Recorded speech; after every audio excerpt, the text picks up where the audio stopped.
Okay, welcome to T-Talk Radio. We had an opening on our schedule, and it's lucky that John was able to come in here when we actually have a studio audience presence.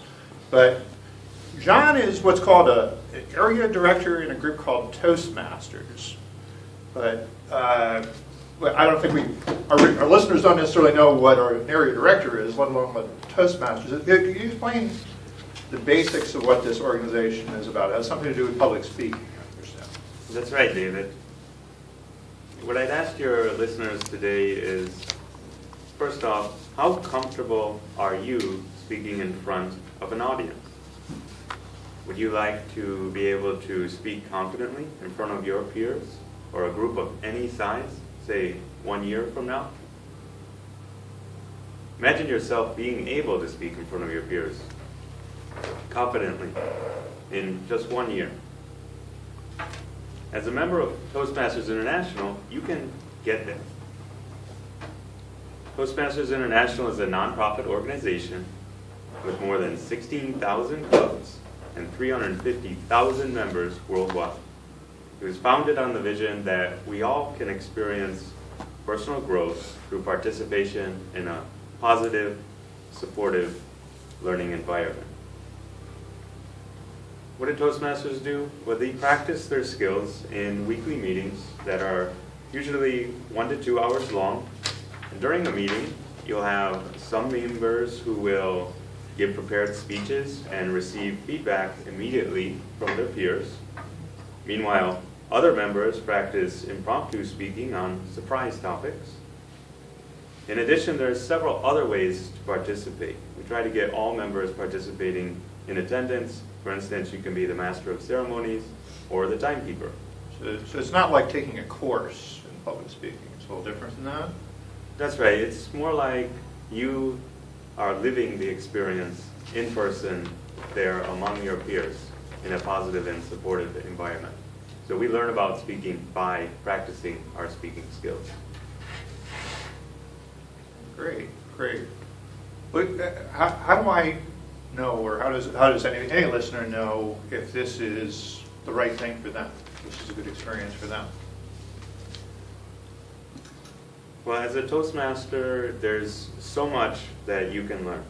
Let me give you one small example from my personal history.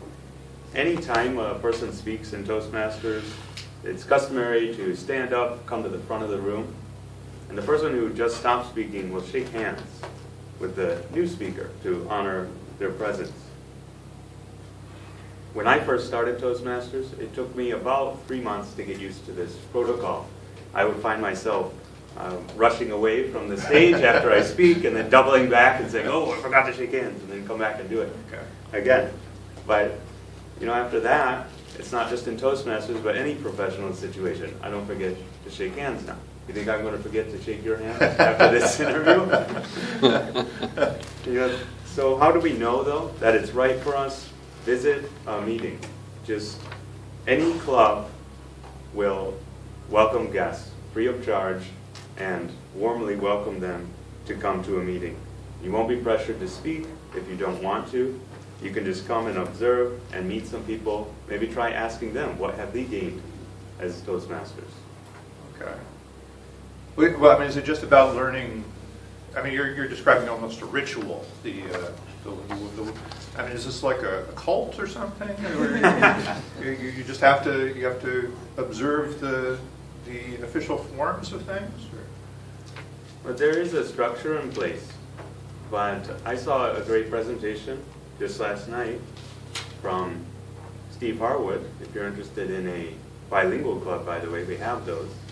And the way he described it is that people are drawn to a good structure when they are serious about wanting to improve themselves and about being committed to what they do. And so the structure really just facilitates our ability to learn and grow together. It's not about a strictness of the structure just to have rules. It's more about facilitating how effective our growth is together. Okay. And that's why we have a structure. All right, well, I have a quick question for our station engineer. I see a light going on. Is that for the total time that we have, or was that just John's time? It was the interview, but the Okay. Q&A is after. Okay, so we still have some Q&A. more minutes. Yeah, why don't we go to Q&A? Do we have any questions from the caller or the studio audience? Oh, back here, yes. Oh, Mr. John, if I have a stutter, how can Toastmasters help me? Toastmasters is a self-paced education program, and all people are welcome to join, no matter whether they've ever spoke in front of people before or not, and no matter what kind of condition they may arrive in. Everyone is welcomed here and supported in a positive environment. So you will have the opportunity to speak at whatever your comfort level is, and I guarantee if you come and you work at it, you will improve to whatever level you desire. And so if that means getting rid of a stutter or being able to give long speeches without stuttering, you will be able to do it. We have one here. Thank you. We have a question up front as well. Yes, to your guest, can you make a living out of being a Toastmaster? Because I love to talk.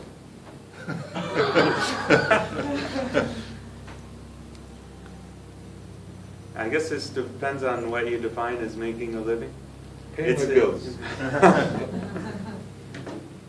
Toastmasters is a nonprofit volunteer organization, so you would not be paid for your work there. But I can assure you that if you get involved enough, that you certainly can spend as much time as you have contributing to the Toastmasters ecosystem. What's nice though is think of Toastmasters as something that isn't your life but facilitates other aspects of your life. For instance, if you become a better speaker or a more confident communicator with other people, or even practice your leadership skills, that should help you well in your professional career outside of Toastmasters, or your family life, or your community life. So this isn't training to become a professional speaker per se? Or? It can be. There are many professional speakers who have been Toastmasters and who are Toastmasters, but it also pervades everyday life. Just being comfortable in everyday conversations with people, or, like I said, in your professions or in your families.